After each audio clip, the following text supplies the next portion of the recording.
echoes darkly.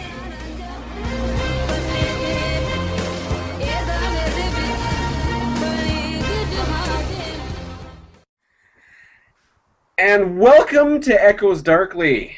I'm DJ Allen, and I'm joined by Sean Q. Steele, who is a little horny tonight. Yeah, and in a literal sense. So for those that are just listening, you will miss the joke because he is wearing an actual mask this time. Yeah, it's the Halloween edition, folks. We can't get any closer than this. So, happy Halloween. Love you. Yeah, I wasn't aware of the Halloween edition until I was already out of town, so I was kind of stuck looking like this. It didn't occur to me until I put this on after I had the thought for wearing it to a birthday party. It's like, oh, wait, we're not going to have Halloween. So, happy Halloween. Here's hoping that, actually, Halloween's very thematic because at the time Halloween happens, the Werewolf Kickstarter should be wrapping up, the Mummy Kickstarter should be starting. So, there's all sorts of wonderful things going on.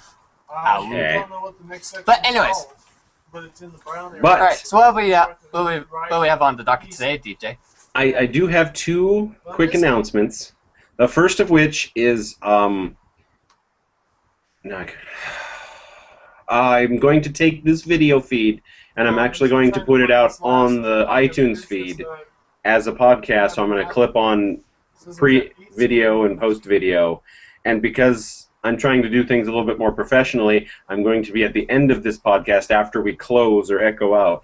I'm going to do some pre-show stuff to add on to the beginning in that, so that we have everything sounding the same, and then knowing that we may actually try using the other channel also, the official channel, just to give it a shot in the future to see if it'll work.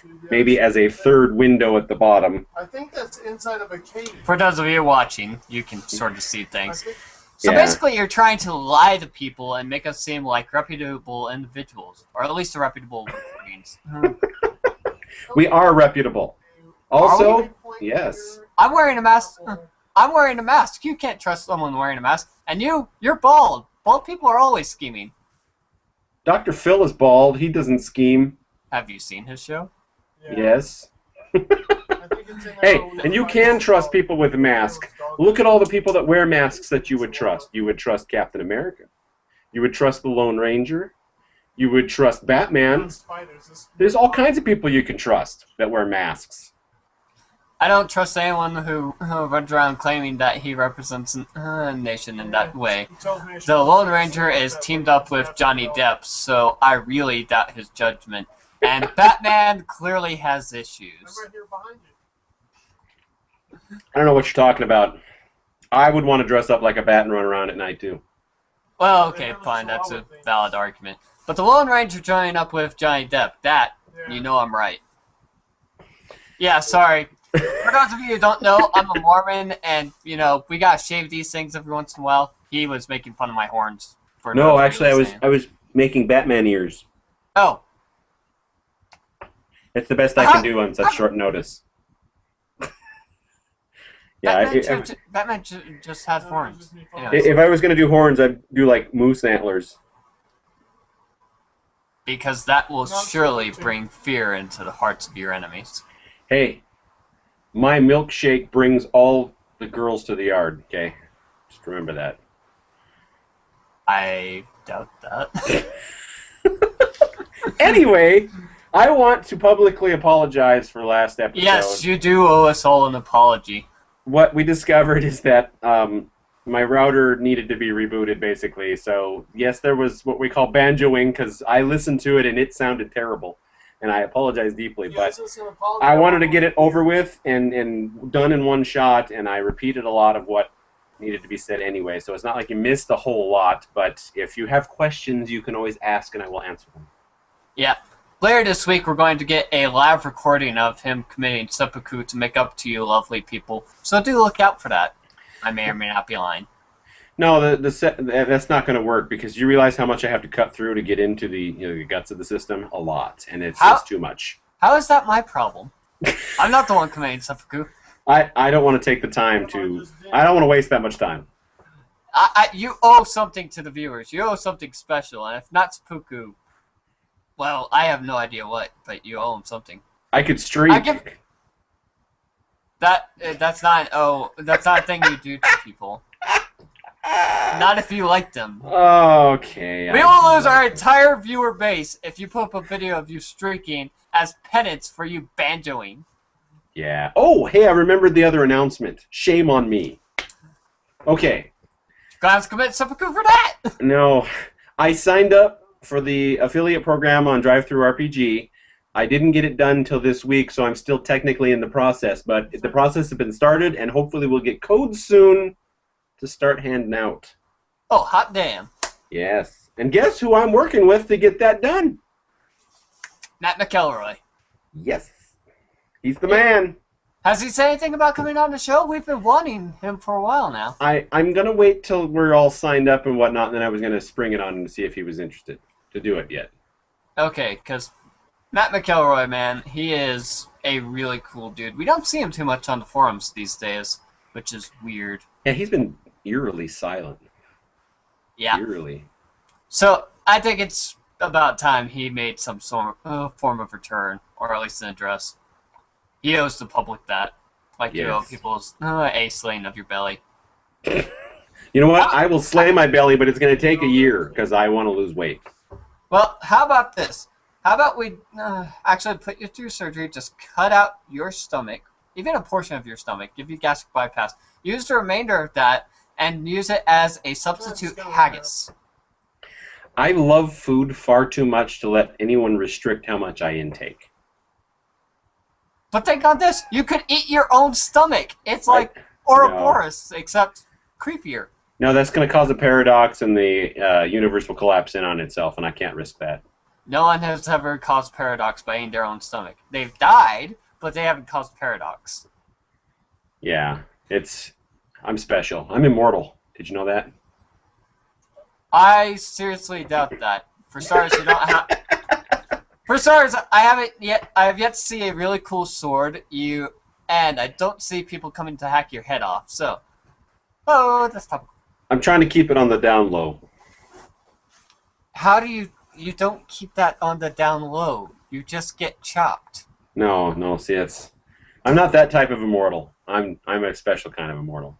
But anyway, we should get on topic, sir. We have a topic? We do. Oh, yeah. I announced my game last week, so we're going to start off with your game this week. I'm missing Yep, I finally pulled together some details about my game. The game is called Looking Behind. It is a storytelling thriller mystery chronicle set in the world of darkness about unresolved crimes and redeeming lives. The basic premise of this is that you people are more or less normal, going through your lives, and things start happening around you. Like someone is trying to pull your attention to something you've done and have forgotten. Problem is that there is no way you could have done these things.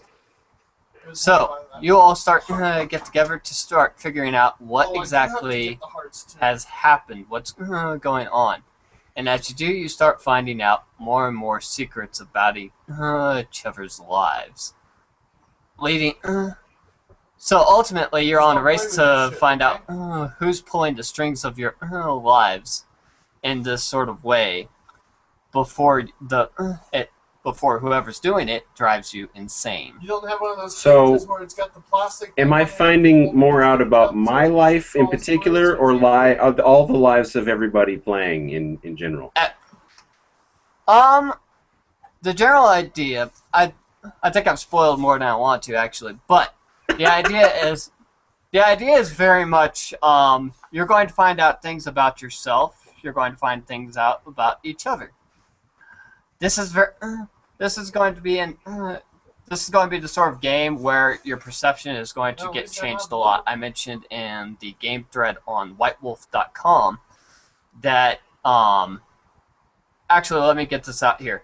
I posted 4 questions on whitewolf.com in the general discussions and announcements Google Plus game by Lime Flavored. Pink and hairless. About that will affect the nature of this game. But I said in one of those that I'm going to play with the setting every now and again. This is going to be a game where perception is an issue, and I don't intend you guys to know fully what is properly going on. But it is going to show... And again, this is a game about redeeming lies, so you can't know if something's going to necessarily be true or not. But it is going to be, you find out things that are possibly about you and possibly about each other. And it's going to cost you. Alright, so the idea for this kind of sprang from a horror game I found randomly on Steam called Anna. It intrigued me enough that I actually scraped together the $10 to play this game. It's not that great, but its central premise was very interesting, and that the game designers want a game where the point of the horror wasn't necessarily, standard horror, something jumps at you and scares you, but rather finding out just what your character in that game has done. I haven't finished it yet, so I don't know what they've done, but that was such an intriguing concept to me that I decided to pull it and make it the point of looking behind. Without revealing too much, is this a amnesia thing, or it's not? It's stuff we haven't done yet. Maybe? It could be stuff that you've yet to do. Yeah, it is going to be. I can't say too much without spoiling things. All I can. Would be weird. I can promise you that it does quickly reveal that someone is behind the revelation of these events. Whether they're behind you doing them or not, you'll have to find out. So, for the purpose of this game, you're going to need at least two character sheets. One of you as a regular, plain old mortal, and one of you as a supernatural. That's not counting hunter. Your mortal can become a hunter, but it's not going to start out that way. And so, any questions on your part, DJ? Any questions you think the audience might have? Well, let's go with my characters specifically. So I would have a mortal, and would you want me to go with the system I know and can help you with, or do you want me to try a system I've never tried before? Well, you probably got that one with me, didn't you? I want people to play the supernatural systems that they'd like to get to. I like to think a lot of people have... One of the most common complaints... I'm rambling, I'm sorry. One of the most common complaints I've seen on forums is that people really want to play this, but they can't find the opportunity to. So this game allows you to play... to finally indulge in that. If you guys allow me to allow you to have more templates or more characters, I'd like you guys to try and challenge yourselves with things that you're not familiar with or maybe not as comfortable with. But for the standard, you've got a mortal character and then you have a supernatural version of that character.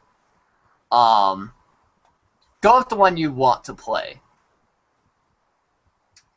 I'd have to find out. I'd have to sit down and think about whether or not I wanted to be, because vampire is the one I know best. So I'd have to figure out whether or not I want to be a vampire, or try one of the other splats that I may not necessarily have any knowledge of at all. Well, since we're trying to bring you into the modern era and we're trying to bring me back into the past, I think it would be a good idea for you to try something you're not familiar with. But it's entirely your choice. I'm not going to make any impositions on people. But that said, right now I have 4 questions up on there. One thing I didn't mention in regards to settings is that it's not just going to be settings in terms of what Mirrors has brought forth for the setting books of like Victorian Lost or Requiem for Rome.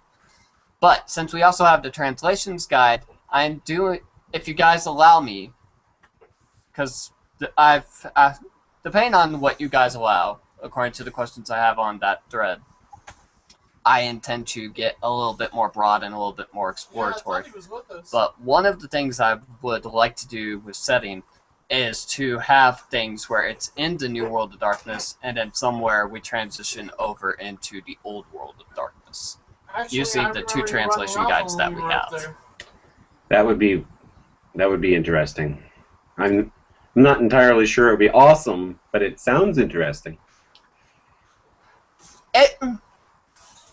It's possibly cool, but at the same time, it could possibly be very draining on all people involved. But that said, Looking Behind is intended to be a good introductory game, lets you explore certain facets of the world of darkness. It's not intended to be a very combat-heavy game. It's much more investigative, and when we go to when we touch on supernatural stuff, a little bit more political. And ultimately, it all does come back to the characters and how exactly you take to finding out these particular things and the consequences of that. Okay, so I'm going to be a hermaphrodite conjoined twin with an extra limb as my mortal, named Simon Bear.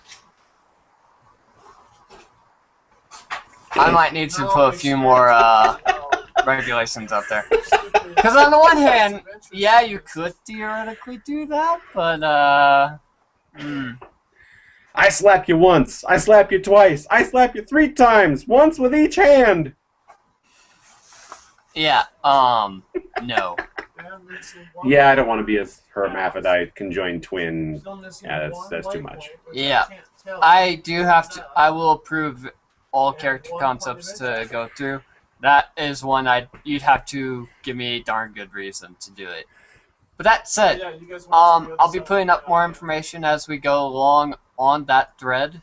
Again, Google Plus game and the general announcements and discussions on White Wolf posted up by Lime Flavored.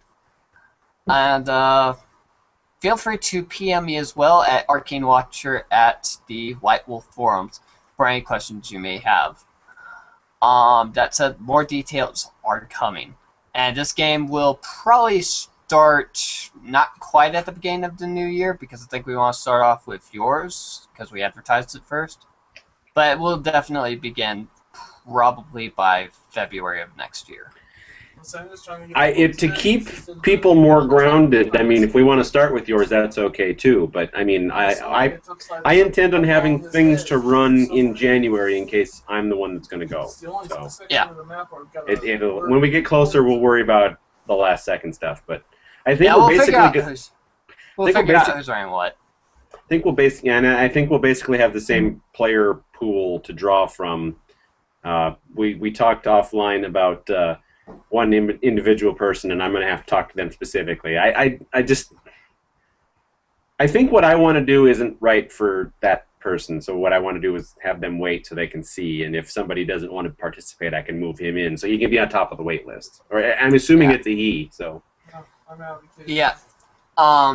SC might be more comfortable in mine, might not be, because I do intend to do, like I said, even at the lowest level, you are playing a mortal version of the character and a supernatural version of the character. That's a little bit of work.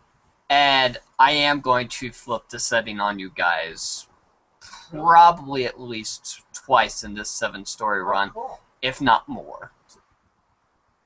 And for those that haven't been reading that particular thread, I have started mapping out each individual mission, and it looks like to get to the meaty part, that'll be mission 6 at this point. But I want to give and all my missions link together, and they'll basically the first 5 give us more of this is the world you're living in, and this is the interaction you'll have with your other players. Now when you describe mission, is that like a session, or is that what would be a story?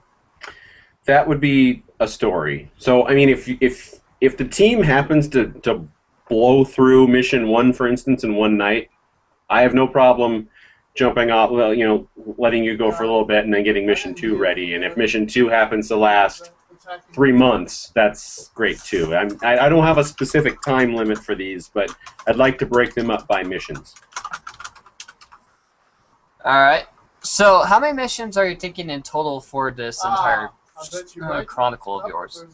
Well, technically the 6th mission, since it's the meaty part, I haven't fleshed it out yet, but 6, 7 at the most for this line is what I have in mind at the moment. But there's a direction I want to take us, but I want to make sure that I get there organically. Alright. As for looking behind, I'm planning this to be a 7 to 9 story long chronicle. Which is to not say how many sessions it is or how quickly we'll blow through it. But I figure we'll have at least 7 stories, maximum number 9. So hopefully in the course of a year we'll be at least halfway done with it. Maybe shorter, depending on how many. All things being equal, here's what I would love to have happen.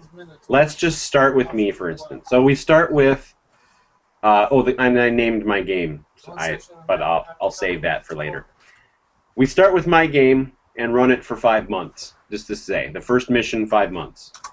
Then we take a month off. Wait, if one mission takes 5 months? Really? I'm going with all things being equal here. Now, just hold on a second. Okay. Wonder if I can find me a juvenile. Since we're turning this into an actual play podcast, audio-wise, that'll be 5 months worth of episodes. So oh my. My mission, for instance, let's say mission 1 takes 3 months. We'll take a couple of weeks off and jump into yours and go for about 3 months. Take a couple of weeks off, jump back into mine. You know, if they all end up evening out that way. But take a week or 2 off from gaming between swapping so that A, we can kind of digest what just happened, and B, we can prepare and get ourselves in the mindset for the new one. Plus, I can catch up on some episodes in between. Ha! Alright. So, at the moment, I don't have anything more to say. What? Yeah, I can't hurt it. Okay. What happened to you? This week, my PlayStation 3 went kaput. May we have a moment of silence? May we have Enya playing in the background? Well, since the viewers should notice viewers should notice that my background is different, I'm actually at my in-laws' house right now, and my father-in-law is a computer repair guy. And I've just been sent a picture of the inside of the PlayStation 3 with the subtitle of "I think it's dead." So I'm not sure that the PlayStation 3 is salvageable. Okay, so now we play the Enya. Yes, and I don't know if this will show up on video, but there's the picture. Hold it. Oh dear Lord. Yeah. That's not a really great picture for those of us on video, but for those listening to the audio, it looks pretty bad. Yeah, what he's doing is he's got like a power charger tester thingy, and he's touching 2 things, and apparently there should be power flowing through it, and there's not. So I wonder, is it? Yeah, that's not good. He's dead, Jim. You grab his tricorder, I'll get his wallet. I'm all for that. Okay. Now we're getting to where we wanted to be in the first place. For our 5 viewers, we have set a new record for live viewing at 5. Woohoo! Now, we had 2 when we started broadcasting, and we had 3, and we were kind of teetering between 3 and 4, but now we've got a solid 5. We've had a solid 5 for a couple of minutes now. Thank you for joining us. Thank you so much. You have no idea how much it means to us to be up to 5. It warms the cockles of our hearts. I feel like we should celebrate, but we have no way of doing that yet. Not yet. But as I announced earlier in the show, drive-through RPG stuff is coming. Yay! I'm in the process of it, so for those of you that just joined us. But let's move on to where we should have been last time, but we ended up having to skip it because of other bad stuff. And that is Geist. The Sin Eaters. The Sin Eaters. And instead of doing one big chunk of thematic, what I wanted to do is start out with sort of a Q&A, since I think Sean has a better grasp of the game than me, since I've only read, 25 pages, and I don't really understand what's going on, so I want to play the dummy, which won't be hard, and ask some questions, and then we can go how to play the game thematically after that. Yeah.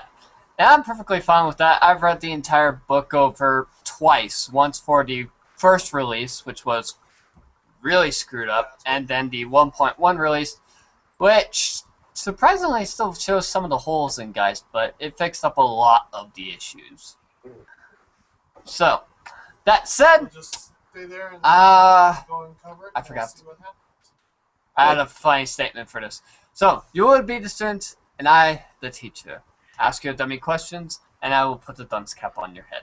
I need to ask this question first. Is A, the most important, and B, it will help establish the rest of this here. Are Geists corporeal, or are they not corporeal? Oh, the Olsen foot? Well, actually, first question. Am I blurry over there? Yeah, I got Everyone, well, when we switch back and forth, it tends to blur, but no, you're not.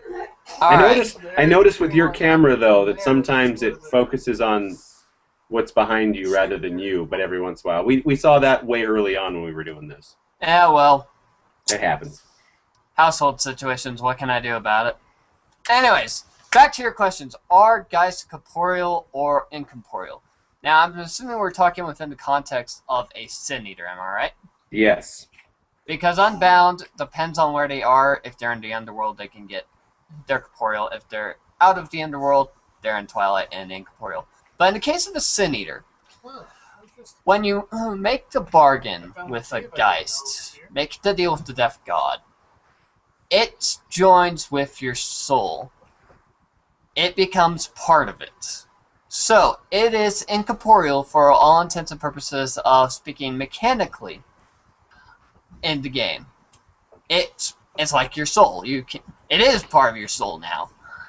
Your soul is incorporeal, ergo, there's your answer. Okay, so... Now, I have to ask, how does that change the game for you? Why is this a hinge point? Well, see, I wanted to start with that because I'm coming to it from having played extensive amounts of Wraith. And I know that you said before I started reading that this was not like Wraith, but I wanted to approach it from that since most of the other games in the New World of Darkness have been sort of a port of the old stuff, kind of. So a revival, a new look at the same old concept. Yeah. And in its own way, Geist is a new look at Wraith, but it is vastly different. So, I am about to die, or I do die when I want to make this deal with the Geist. There's no two ways about it. If Vampire is about if Vampire is about dying in a really long, prolonged way, Geist, you have to die.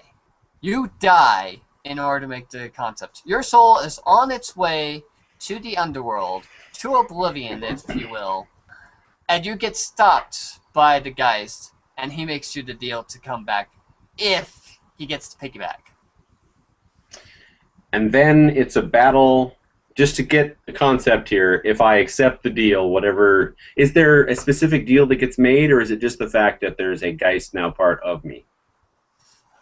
That is left open more for individual characters. The very base level of the deal is you agree to have the Geist with you.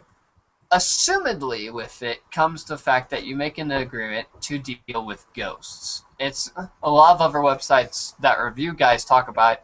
It's not implicit that you have to deal with ghosts, but Geists do seem to have this strange sort of obligation to it.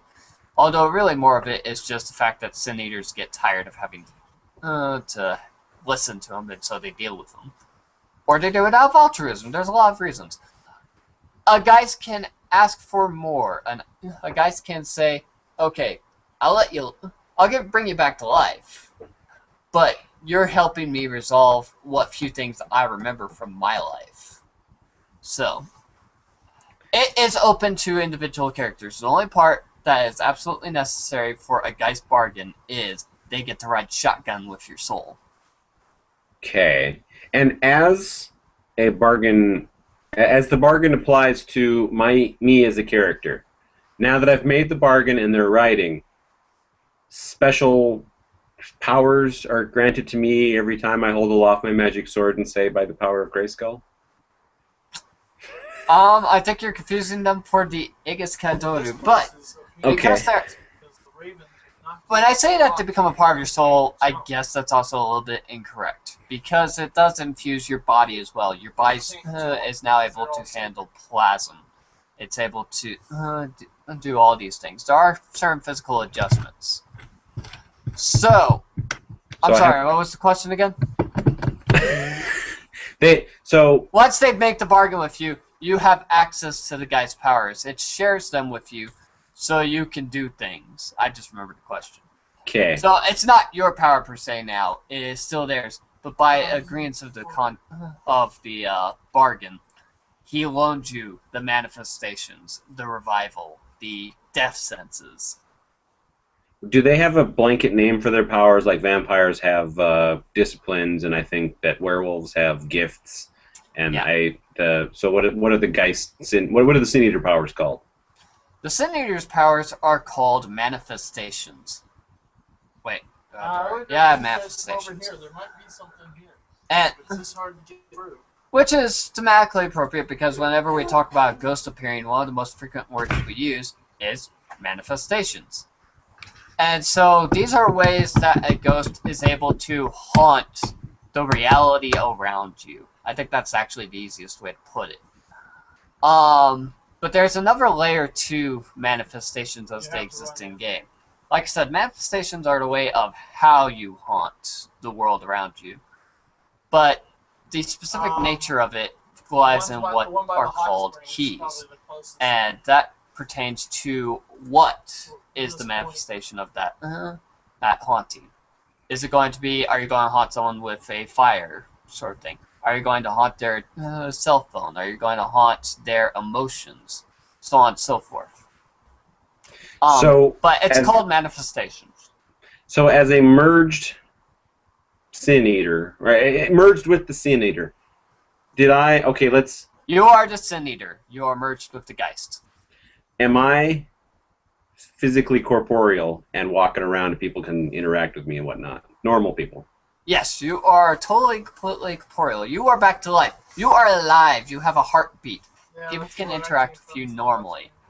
That said, you have the ability to go into a semi-state of twilight so you can interact with ghosts. And you still remain corporeal while you do that. There's a couple of manifestations that allow you to go fully incorporeal. But you have ways of dealing with things in twilight while still being here in reality. So I get hit by a car and I'm technically dead. I make the deal. I merge with the Sin Eater, and the doctor miraculously saves my life, is how it plays out in the real world. But that's not what happened. That's the way they describe it. And first of all, terminology. You are the Sin Eater. The thing you make a deal with is the Geist. Geist is unusual in the sense... Yeah, Geist is unusual in that sense. It does not. Its title is not what you are, but rather what you make the deal with. Its subtitle is what you are. You're also called the Bound if you're not inclined to that religious title. What if I want to be the Brain Fuggler? The what? The Brain Fuggler. I have no idea what that is. I'll post a link in the I'll post a link on White Wolf's forums. Now I'm going to get you watching videos, and you are going to fall on the floor laughing because of the humor. But we'll let that go. It's a video. It's kind of animated, and it's funny stuff. Anyway, okay. I didn't know if you would know that reference, so you don't. So let's move on. It sounds like a reference I should dread understanding. No, you'll love it. You will love it. You will love all the stuff on the site that I will link to. Awesome. So, I am walking around, breathing, happy, superpowered. Yeah. I was going somewhere before I made the Brain Fuggler joke, and now I'm stranded. Well, you see what you did to yourself? The Brain Fuggler, man. You screwed with your mind. To make another Brain Fuggler, hey, the Brain Fuggler, he's just fuggling the shit out of everybody. You'll understand when you see the video. I'm not sure I want to know. You do want to know. No, I don't. So, alright, so next question. You're alive, you're walking around, you're breathing, and you have supernatural powers. And, oh, by the way, the dead are constantly bugging the crap out of you. Bugging me, and as in, we want you to stop being a Sin Eater, or bugging me as in I want you to talk to my nephew for me. Well, I want you to consider you are now a person who can constantly see, hear, and more or less interact with ghosts constantly. Something they don't get a lot of opportunity for. They love you, man. They look forward to the ways they can exploit you. So, the answer is they want you to help them with their concerns. They want you to resolve their issues. They want you to help them pass on. Unless, of course, they're past the point of giving a crap about that. Sometimes they just want to torment you because you're the easiest one to torment. So I'm going to be talking with annoying Scottish ghosts who are yelling at me because I've stepped on something of theirs, but they've been dead for thousands of years. Or they might just, start beating your brains in. Or they might be like, okay, I'm tired of getting pissed off on this. Go do this so I can just, be done with this. Or you might just find their anchor, go, bye-bye, crack, and send them off to the underworld. That's anchors. There we go. In Wraith, they were fetters that linked you. They anchored you to the world. So an anchor. Yeah. Sin Eaters can have fetters. And I think also fetters are also a supernatural tool now. No, it's moment. Wait. I notice. I hope so, because I don't. Alright.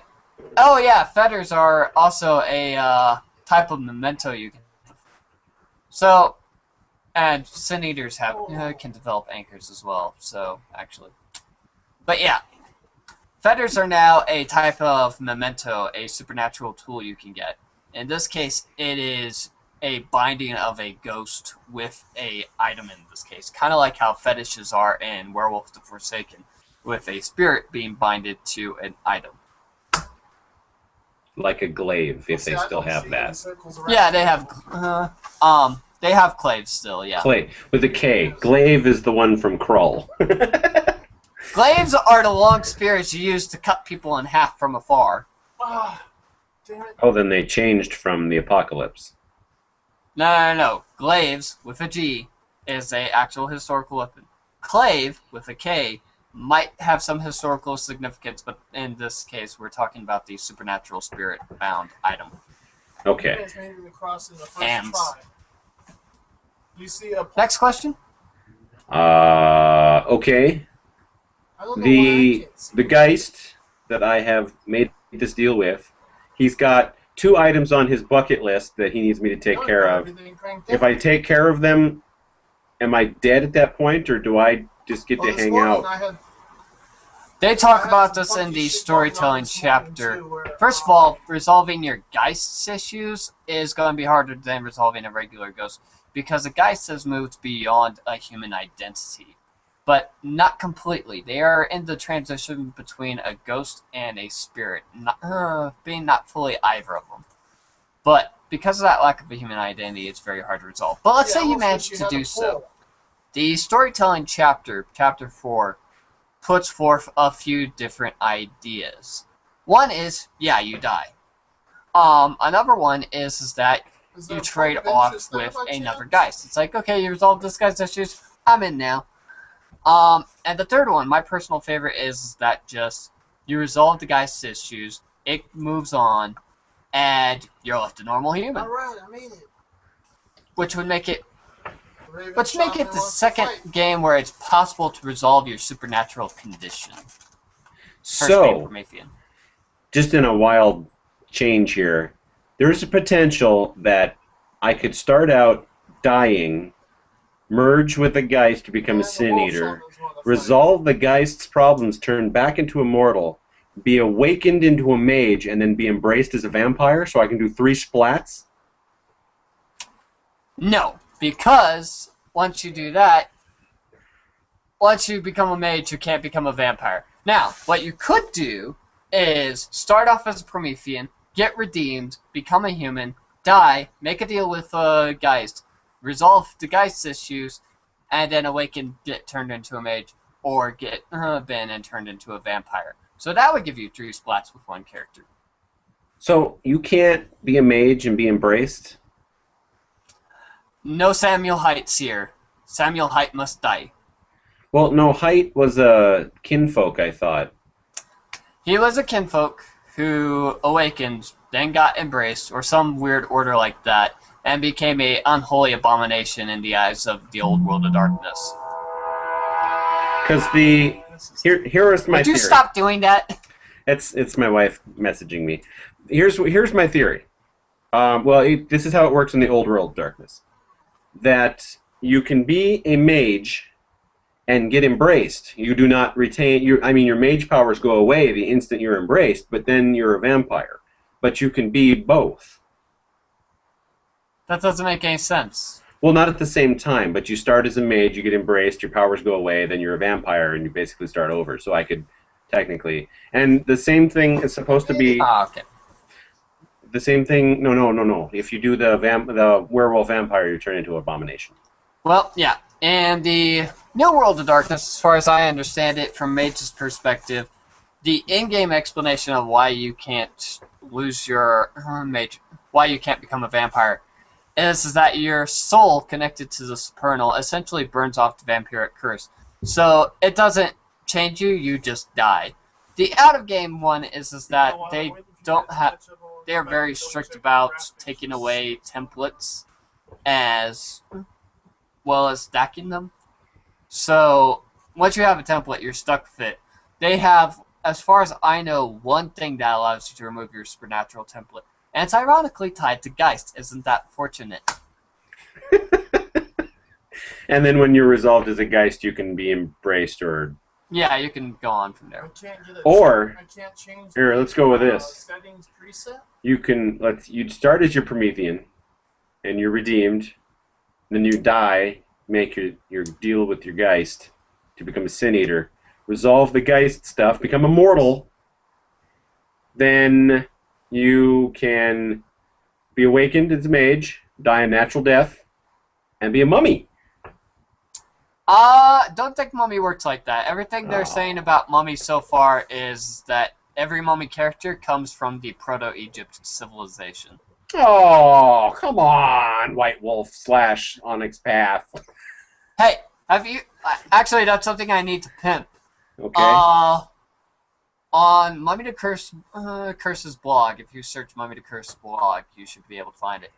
They have put up a small thing with Kaz reading the opening fiction to Mummy. You should go there, you should listen to it.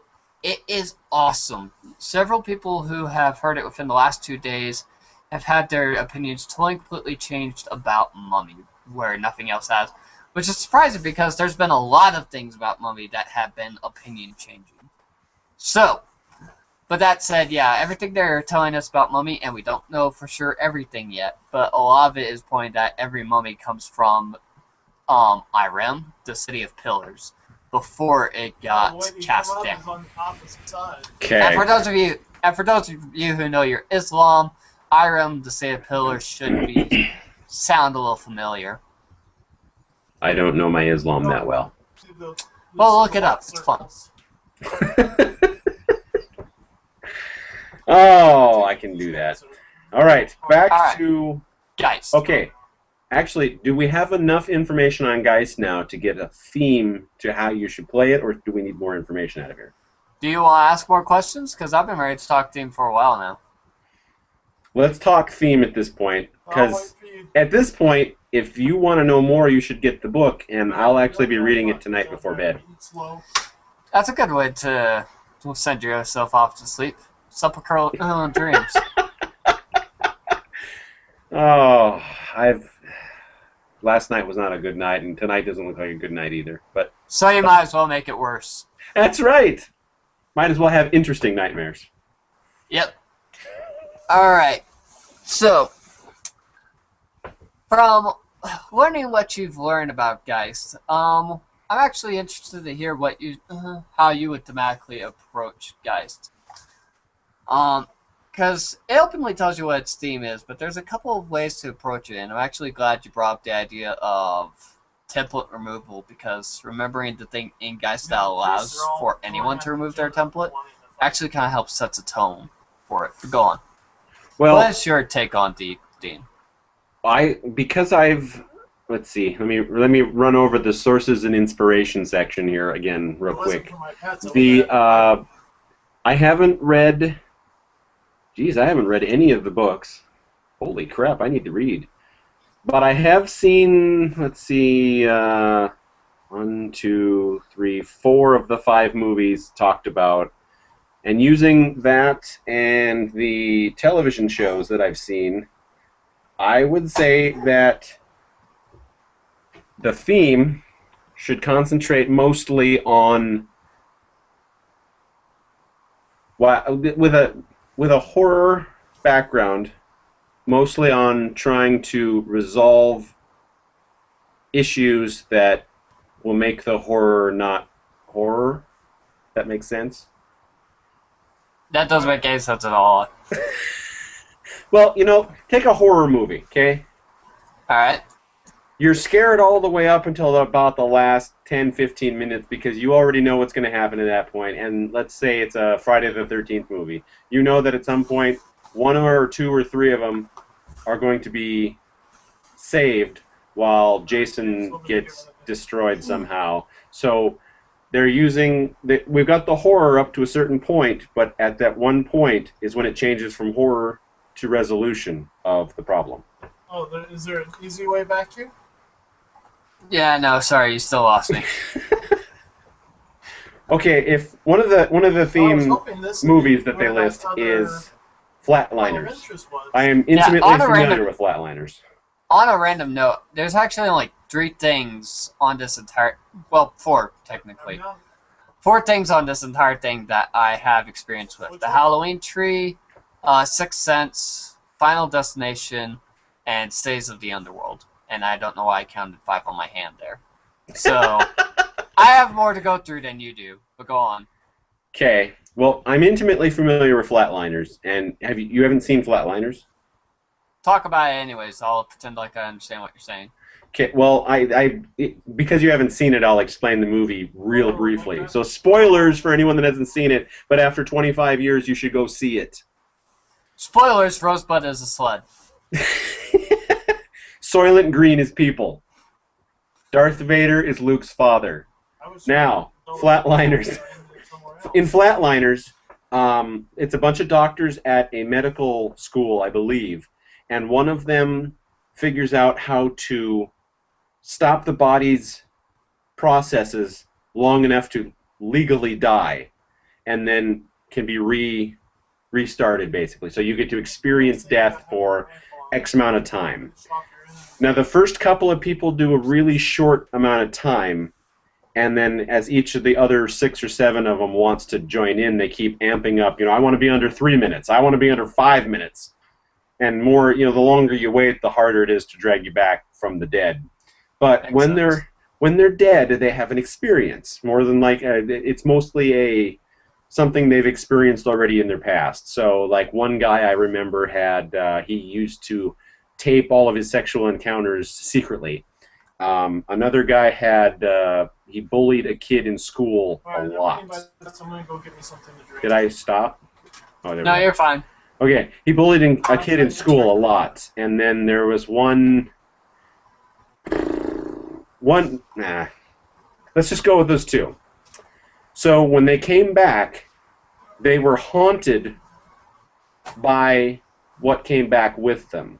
Now, the guy who had his sexual encounters videotaped, everything he was experiencing was mainly all in his head.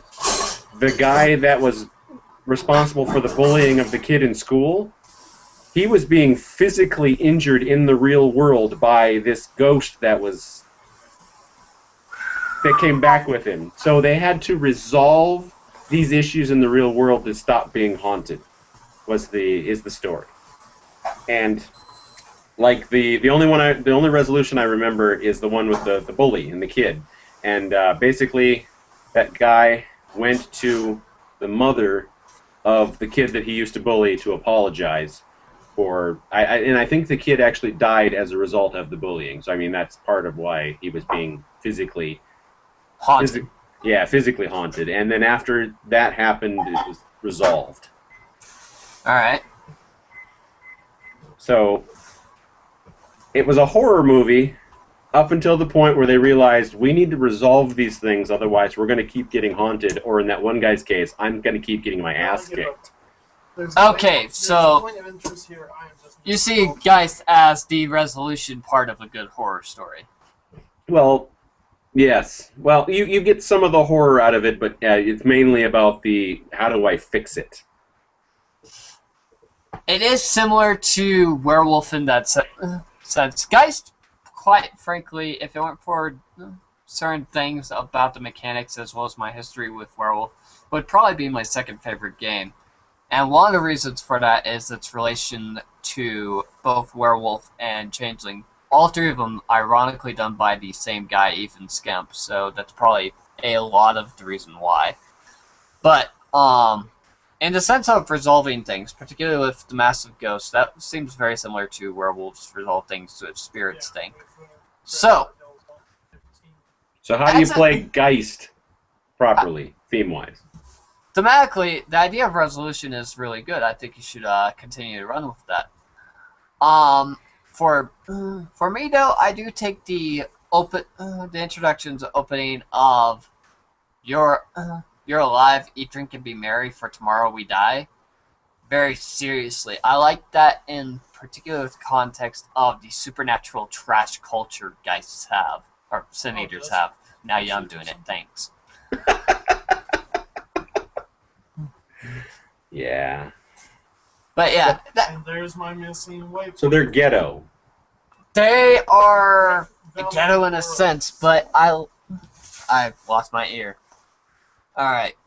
They are ghetto in a sense, but what I like about that is that the reason it works is that ghosts are very much about the remains, the echoes, the memories of ideas. Memories in particular.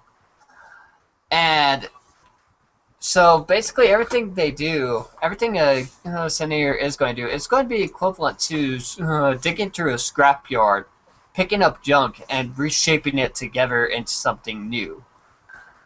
Which ties into your idea of resolution, but it also ties into this eclectic, wild sort of let's live life idea. I believe when we talked about Vampire, I said that my initial impression of Geist was this is how Vampire should have turned out. And it was very much because of that idea of, okay, one metaphor that works for Vampire is essentially, this is you dying. I mean, we're always dying in some way, but in the case of Vampire, that analogy is much more accurate. You're not living, you're not dead, you're somewhere in between. And so, you're dying. Live life. Do something with that. And Vampire didn't quite deliver on that. Geist, on the other hand, very directly does. It says, okay, we brought you back. And we can keep bringing you back. But it's going to cost you each time. So, make your time now. Figure it out now. Everything you might want to do, anything you want to have done before you die, do it now. Because, you know what? The future, all that's going to happen is you're going to keep falling. So, guys, big thematic point. And I'm going to bring this around to the supernatural trash culture, because that's actually something I really like.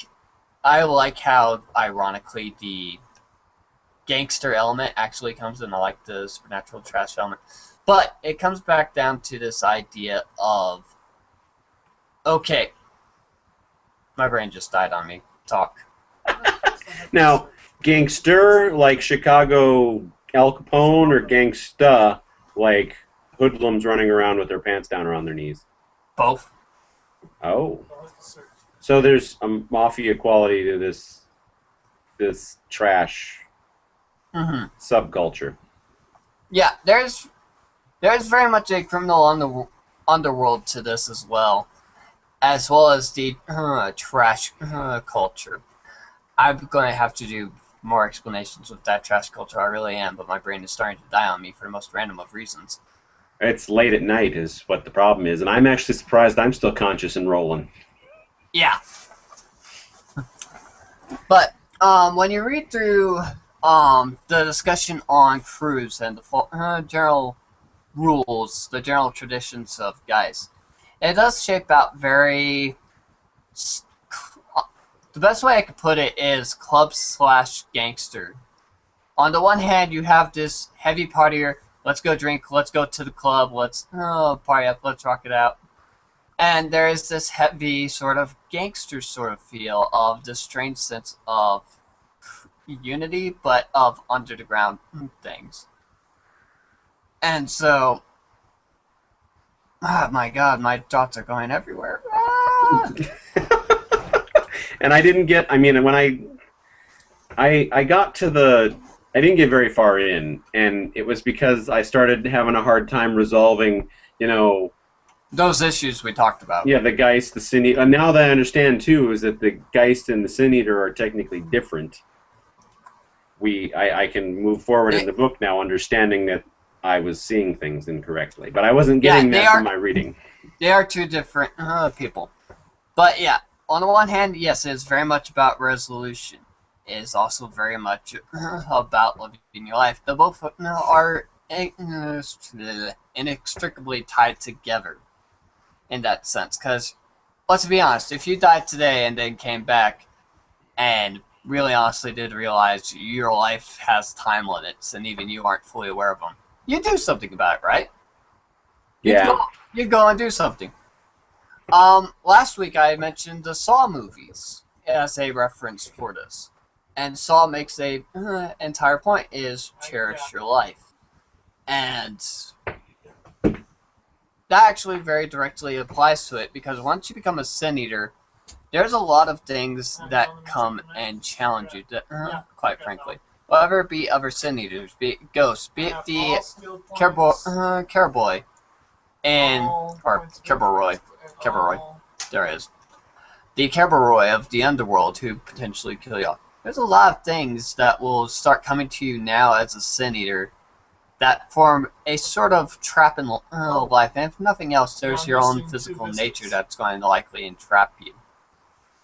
And so it's very much about deciding, I'll get those tomorrow.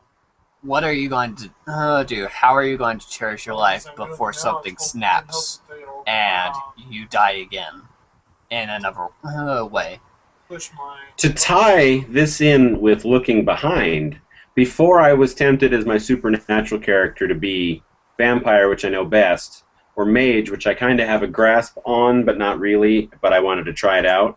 Now I might actually want to be a Sin Eater, because this sounds like something that would make for great character development opportunities. Well, all 7 of the lines that exist right now, and Mummy when it comes out, because I will allow Mummy as a choice when we get there. It's just going to be really interesting to explain the mortal, supernatural, you're the same person still thing. Yeah. Work out. But Geist definitely in particular is going to be interesting, because there's going to be things that you have done that you're going to have to resolve that you haven't realized. There's going to be things your Geist hasn't done that you're not even sure if you have to resolve, because you're not sure which side of which is going to be actually true. But back to Geist. Well, going back, well, I'll continue using this as kind of a frame for Sin Eaters. But while you don't have the issue of memory in Geist that you'll have in looking behind, certainly you're going to have the issue of what this Geist starts pushing you to do, to consider. Which my brain just died on that one. Which is where we could go with the character development opportunities, because since you're not going to do combat heavy, which is I've been begging for somebody to run something that wasn't combat heavy forever. Since you're not going to do combat heavy, I can do something that's going to develop a character that isn't specifically shoot 'em up, stab 'em, kill 'em wise. Yep. Like I said, a lot more of it is, once again, I like the idea of horror coming from finding out what's happened, what has to be resolved in your life. So, and again, very thematic for Geist, because there may be things you don't fully realize had an effect on you. I know there's been twice on White Wolf, just using personal experiences, where I didn't realize the thing had as much an effect on me as I thought it did until later. One being where I accidentally killed a rabbit, and I knew it was dead as soon as I killed it. You never think that having an effect on me, but looking back, it's like, that was something to resolve. That was something I needed to actually address at some point in my life, and I never did, and I accidentally White Wolf.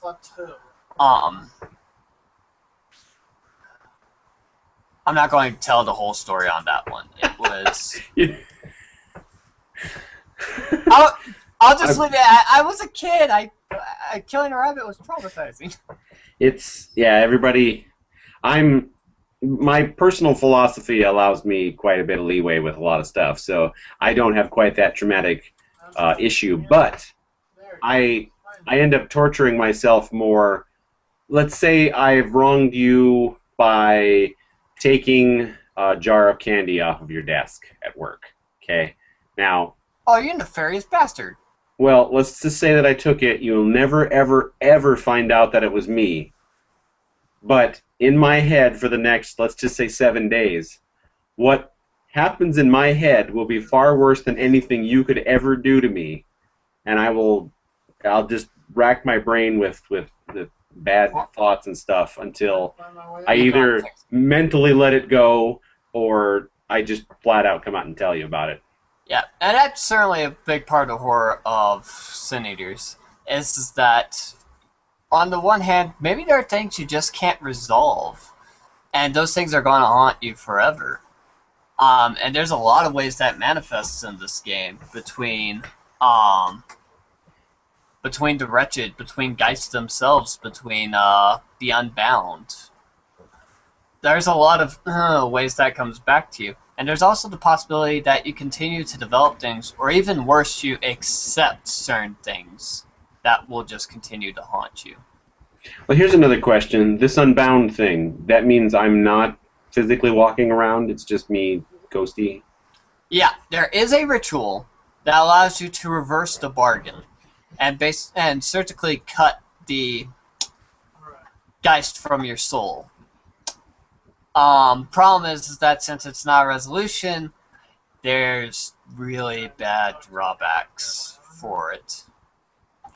The Unbound are people who have severed their Geist without resolving it, and are thus basically cursed with this wanting for it, because they lost something in the transaction. They go for another Geist bargain, essentially. So, can the Unbound fix that situation, or is that eternal? Geists aren't inclined to make a bargain with someone who forcibly unbinds the contract. So, generally, they do get avoided. But, this stands the question, though. If you can unbind from a Geist, then can you steal someone else's Geist? That would be an interesting twist. It's possible, and there's a lot of horror that comes from those sort of antagonists. So, particularly since they shouldn't terrify you so much because they're just mortals, but at the same time, what they could do is, well, it's just bad. We'll leave it at that. Okay, so the idea of redemption, we can say, is the basic theme of Geist? Not necessarily redemption, just resolution. Resolution. Your form of resolution doesn't have to be "I forgive you" or anything like that. It could be you go and you murder the person who killed you and do horrible things to his family. I'm not going to go into specifics. I'm not encouraging that anyone starts developing a rape story around this or anything like that. But it could go that way. Resolution is not necessarily a morally right thing. Well, that's awful racist. What? I said that's awful racist. I knew what you said. I'm trying to figure it out. Morally white. Oh. Screw you. Oh, come on. It's fun stuff. Nobody's fun. taking it seriously. It's fun. And no one will ever know that I flipped you off there. Yeah. I'm a fat, bald guy with a shiny head, and you're wearing a mask. If they're taking it seriously now, they've got bigger issues. Just maybe. Anyways. But, yeah. So, do you think we've covered the theme of playing Geist? We covered the theme as it's discussed in the book. I know I want to talk more about supernatural trash culture, but I'm having a hard time trying to remember the point I had in regards to that. Well, if you write it down, we can always include it in a future episode. True that. Now, but I gotta say, that's one thing I like very atmospherically about this very eclectic, very lively sort of thing. When Geist do things, when they form their crews or their larger factions or conspiracies, when they do their ceremonies, hell, when they just dress in the morning, it is kind of a...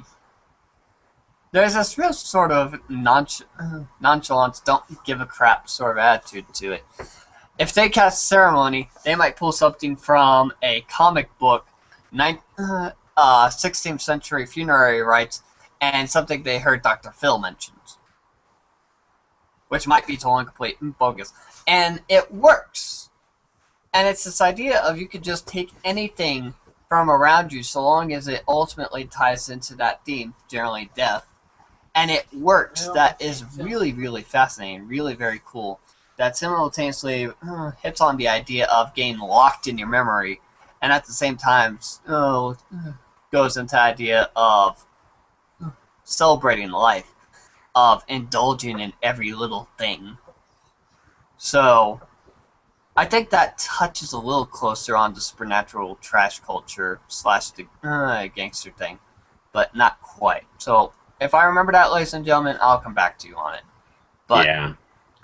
The mood of it is very much just random sparks of light. It's like making a mosaic with fireworks. That is very much the mood of...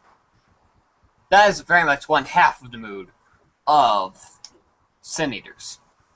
Okay. Make a Now, mosaic with fireworks. I wonder how you would do that. make a mosaic of fireworks. What, sir, do we want... What, sir, would you like to cover next time?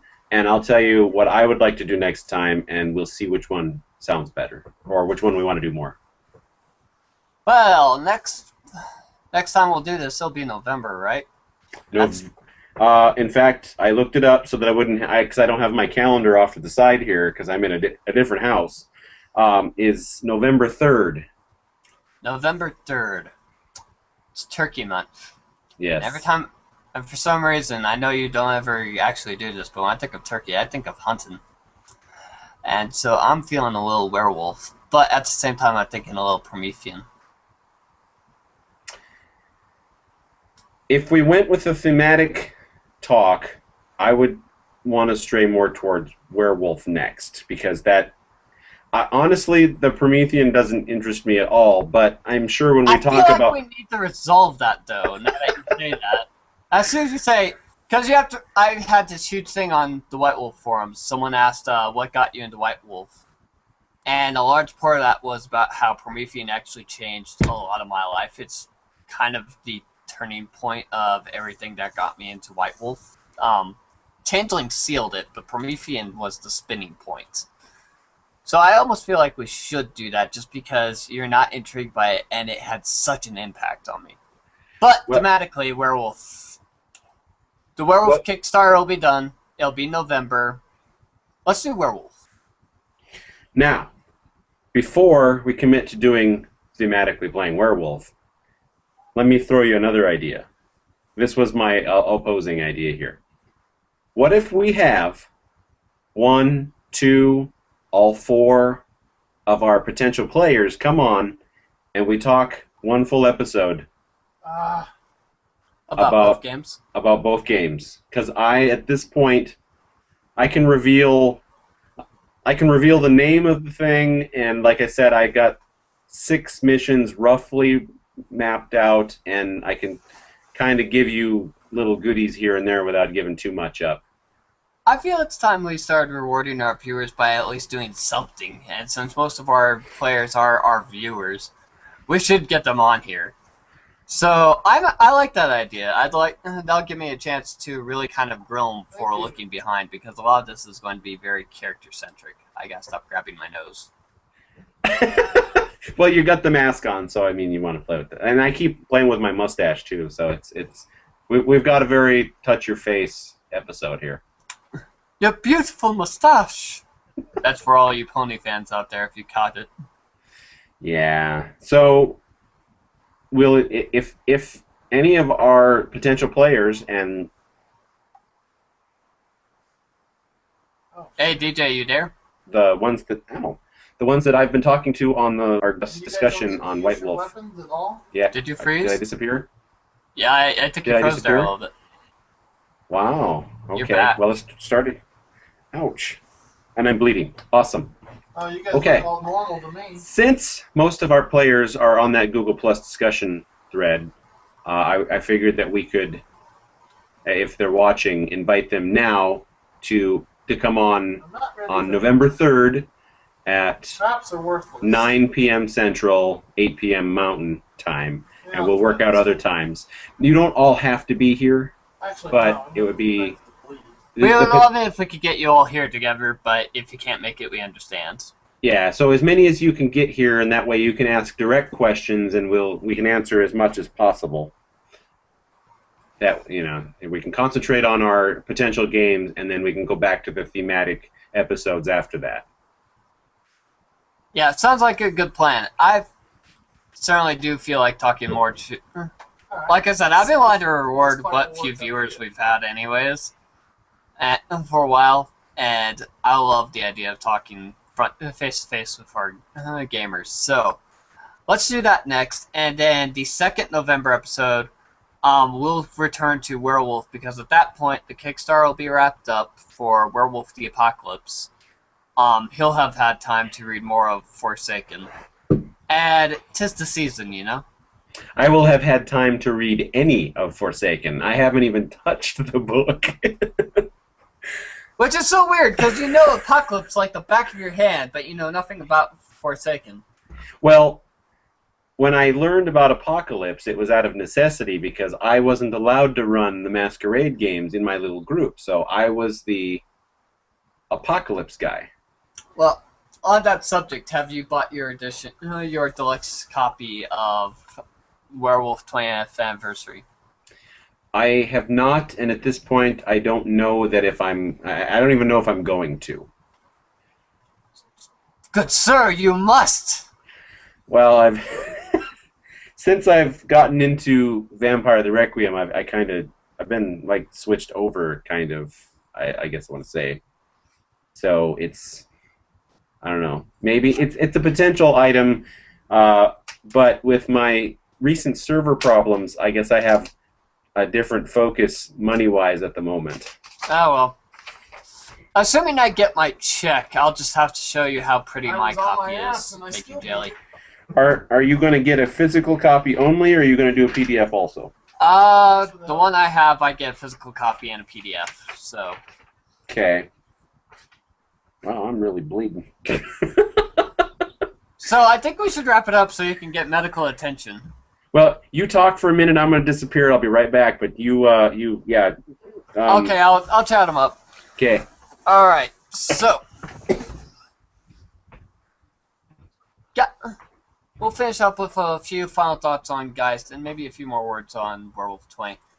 Geist is probably my second or third favorite game, depending on which day it is. Most of the time, it's third. And it really is a very wonderful game in terms of that celebration of life, of going and just asking yourself, what would you do if you died? And he's back. So I guess I now know what I will do when I die. I will go and tell people that he is back. I scratched my leg and it hurt for a second, and then all of a sudden it started welling up. So I was like, whoa. Woo. And if you have to go to the hospital for this, I'm going to laugh my rear off and then feel very, very bad that I laughed my rear off. I'm 95% sure it was a scab I wasn't aware I had, and yeah, it just took it off. Ah. But for all you viewers out there, I tried to soak it up with notebook paper, and that didn't. That's Okay, we're back. All of a sudden I had an error and it disconnected me. So, all right, what I was saying is I was showing the notebook paper and I was bleeding to death and it didn't really work. But now it's Yeah. I'm good. I'm still bleeding fairly profusely, but it's slowing down. Because we need to worry you, the audience, with the star stuff. So, we've got the November 3rd that we'll record. We'll get our potential players involved. We lost all of our viewers, of course, for this episode. But sorry about that. And then November 17th, we'll go back to our thematically playing, and we'll do Werewolf. And that'll be... And I had suggested changing the time, but we have gone and decided that keeping the time at 9 p.m. Central and 8 p.m. Mountain is the best time. So we'll just keep it there. And is there anything else you'd like to talk about? No, I think we hit on everything, although I will say we've probably planned a little further ahead, because when we get to the December show, we will do Promethean. I am going to fix you. I can do that. I honestly, I just need a reason to get deeper into it. On the surface, though, it